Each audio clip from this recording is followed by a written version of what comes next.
Bonjour Stéphane Cor. Bonjour Mégane. Plaisir de vous retrouver comme chaque semaine. Vous êtes notre spécialiste du numérique aujourd'hui. On va s'intéresser à Facebook notamment, où de fausses pages et de faux comptes pullulent en ce moment en nous promettant monts et merveilles, si je peux annoncer ça comme ça. Exactement, nous sommes toujours attirés par l'appât du gain et les promesses mirobolantes de gains extraordinaires qui pourtant devraient sembler quelque peu louches. Ça devrait attirer notre attention en tout cas. Oui, quand c'est trop beau, c'est pas bon signe. Voilà, en tout cas, les miracles n'existent pas. Par exemple, prenons Vous avez un exemple? Oui, j'ai l'exemple de cette régie de transport public genevoise, les TPG, les transports publics genevois, et un certain nombre de fausses pages sont présentes sur Facebook, bien sûr en parallèle avec les pages officielles qui sont gérées par les TPG. Mais des fraudeurs ont mis en place de fausses pages qui reprennent en fait toute la signalétique. La charte graphique, les logos, tous ces éléments-là. Et par exemple, vous promettent, suite à un concours, de gagner un abonnement général d'une année pour les TPG genevois. Ces concours, ces faux concours, sont très bien mis en scène, bien organisés, parce qu'il suffit simplement de cliquer dans les commentaires de cette publication et on voit qu'il y a des gens qui ont déjà gagné.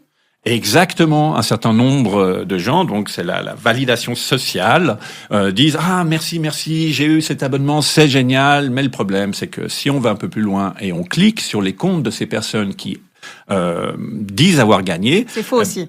Ces comptes sont bien sûr peu crédibles et ils ont été créés de toutes pièces. Bon, c'est si bien fait Stéphane, franchement c'est à s'y méprendre des fois, il suffit d'un petit moment d'inattention et on peut se faire avoir. Comment est-ce que on peut éviter, limiter la casse?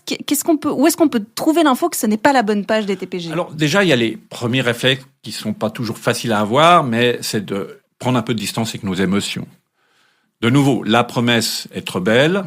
Deuxièmement, c'est exclusif, c'est que pour un nombre limité de personnes. Troisièmement, il y a un élément d'urgence. Il faut le faire parce que sinon on va passer à côté. Oui, il met la pression aussi un petit peu. Ces éléments-là devraient nous retenir un petit peu. Rien qu'avec ces éléments-là, on pourrait simplement contacter les TPG. Il y a un numéro de téléphone sur la page de leur site et leur demander si oui ou non ils n'ont pas mis un concours en place. Vous voyez, sans aucune connaissance technique, je peux très vite déjà limiter les risques par rapport à ce type de fraude. Ensuite, il y a des outils sur les pages Facebook qui permettent d'avoir un certain nombre d'informations. Par exemple, il y a l'outil de transparence de la page. Et si on active l'outil de transparence de la page pour cette fausse page, il y a déjà un problème avec la date de création. Donc 21 mars 2024. Oui, les TPG sont peut-être pas aussi récents. Non, et puis c'est un peu bizarre, et il aurait fait le concours depuis leur propre page. Bref, déjà c'est un indicateur. C'est pas une finalité en soi, mais c'est un indicateur. Par contre, ce qui est un peu plus quelque part surprenant, c'est on a l'indication sur les personnes qui sont en charge de la gestion de la page Facebook concernée, donc cette fausse page, et on voit que les pays de résidence des principales personnes qui gèrent cette page sont la République démocratique du Congo, la Pologne et l'Ukraine. C'est pas vraiment à Genève. Alors, on sait qu'aujourd'hui, les entreprises délocalisent, mais pas à ce point. Ouais, ok. On pense ça pas doit nous que faire les transports publics genevois sur ont Facebook, des gens là-bas. On clique où pour voir ces informations? Alors, sur la page, dans le à propos de la page, il y a un lien marqué transparence de la page, et quand on va cliquer sur transparence de la page, on a ces informations-là. Donc ça nous donne déjà des indications. Et après, quand on est dans cette page-là et qu'on va cliquer sur participer au concours, on va être redirigé sur un site extérieur. Et là aussi, il y a tout un ensemble d'indications qui sont plus que discutables, et ça devrait aussi nous alerter. Mais de nouveau, revenons à l'essentiel. Il y a les éléments sur la transparence de la page et il y a surtout le réflexe, peut-être, d'appeler. Il y a un numéro de téléphone. Il est en Suisse, donc je peux déjà l'appeler. Même s'il était ailleurs, je pourrais éventuellement l'appeler, par exemple en France ou en Allemagne, pourquoi pas.